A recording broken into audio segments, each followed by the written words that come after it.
showing it to the various companies. Everyone was interested, but they kept insisting that it be 90 minutes. It was like 110, 120. And I said, well, but the archive film is good, everyone likes it. They said exploitation has its own life, you know, and exploitation films are not allowed to be over 90 minutes, except for George Romero. And I said, well, that's a funny thing, you should mention that, because I was with George 10 years ago when he did Dawn of the Dead, which ran forever, you know, as long as he wanted it, and there's many different versions. But it's true, Dawn of the Dead is remarkable in a number of ways in which that was one. Yeah, no, I didn't. Yeah. So, I wouldn't mind if you fed me questions, but at least let me tell you how Documenting the Dead came about. And we are actually here at the mall shooting new footage for what will be one last chapter in Documenting the Dead.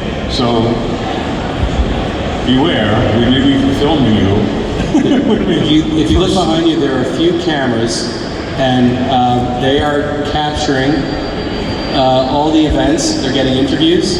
Feel free to approach them if you want to talk about your love for the film. I think they want to get testimonials. They want to get the fans involved, and hopefully this will end up as a new version of the final definitive document of the Dead, which at this point I'm assuming would actually fit with a 50th anniversary release of the original film.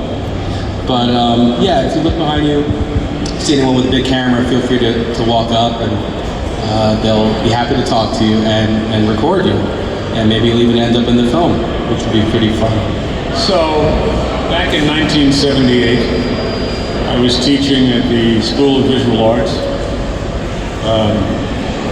and I was teaching filmmaking, and I felt guilty that the only films out there about filmmaking, things like Star Wars. Roy, hold up the mic a little bit more closer. Yeah, closer? Yeah, there we go. So there I was at school, and I was teaching filmmaking to a lot of very gifted students. But there was no easy access to Hollywood, which is what they were all planning, where they were planning on going. I felt that I was somehow cheating. I was preparing them for something they wouldn't have access to. There were making of films that were coming out at that time, but they were never independent films. They were like Butch Cassidy, or they were Bonnie and Clyde, or Star Wars, things like that people loved seeing how those things were made. But nothing about financing, nothing about a low-budget way to make films that look good. So I proposed to the school that they fund me on a series of teaching films about independent filmmaking. There'd be one overall film, and then there'd be, a few dozen others, gripping, gaffing, all the, makeup, all the elements that make up indie films. And they okayed it, they gave me the money. So I was looking around for a film for me to be on the set shooting. And they wouldn't allow me to shoot in New York. New York and California are known as union states for film. Non-union people can't shoot there. To the extent that if someone is trying to shoot a film independently and the unions hear about it, they'll actually stake a truck outside and make noise and ruin the takes and all that stuff. It was very serious. The other states that did allow right to work and union people together were outside of Manhattan. So I asked around. Down in one of the Carolinas, there was a filmmaker named Earl Owensby. How many have heard of Earl Owensby? Hey, a couple people actually did. Okay.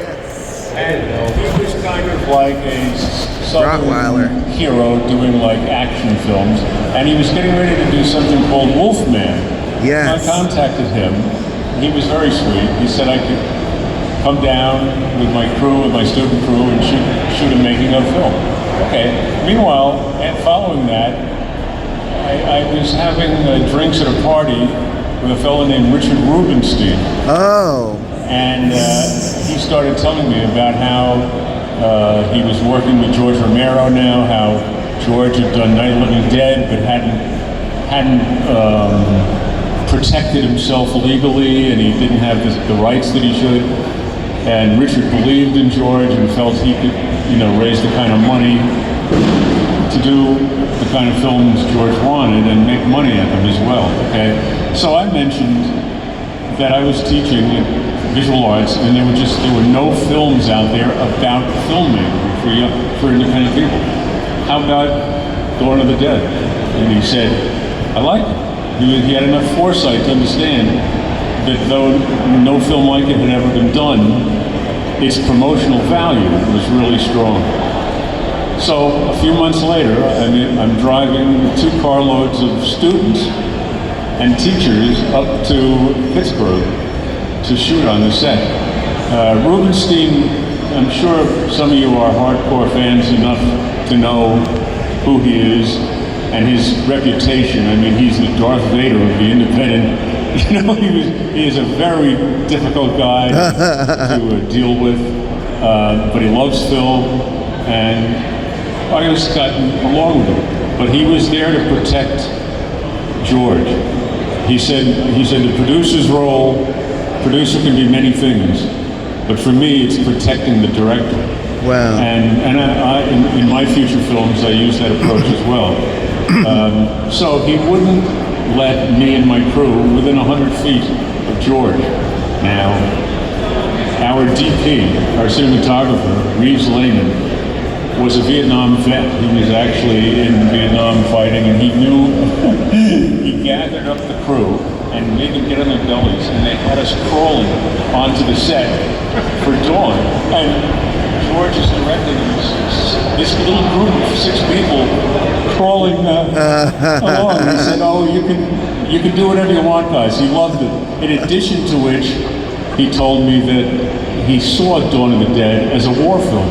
Wow. That's how he pictured it as he made it, and you can see that, with the holed up in their foxhole and doing all that stuff. Well, I think you've had enough of me. That's so great. I remember that you telling me that years ago. Reeves channeled his Marine, his war instinct to get the footage. But I mean, that's what it's so interesting, because you didn't know Romero before this. Romero made Night of the Living Dead, but did you know that this film was going to be as iconic? No. But there was some expectation, because Night of the Living Dead was so revolutionary, right? I mean, there is that. But even when I was there, when I'd have a few moments to speak with him, he said he thought he and Michael Gornick, the DP, felt that they were maybe going too far into a different genre. The original Night in black and white, shot on weekends, etc., and then Dawn of the Dead, this huge op art extravaganza, Which is what I love about it. Yeah. I've always loved how different they all are. So he wasn't sure that it would do well, but he had the freedom to do it, and he did it, and he was, rewarded.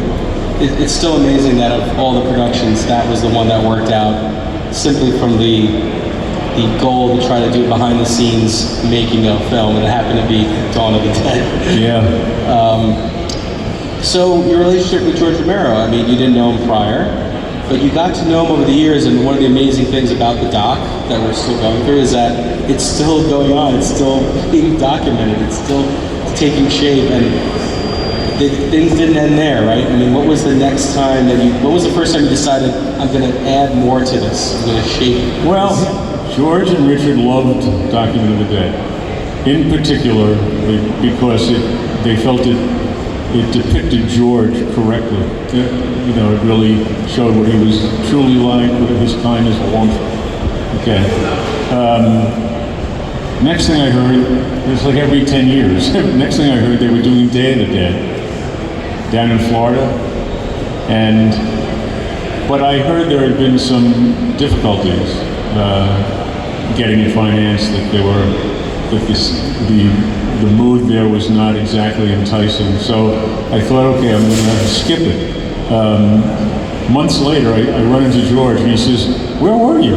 We were all looking for you. And the thing is, oh no. So I had it wrong, you know. So the next time I worked with him and made a movie, it was on the set of Land of the Dead, shot in Canada.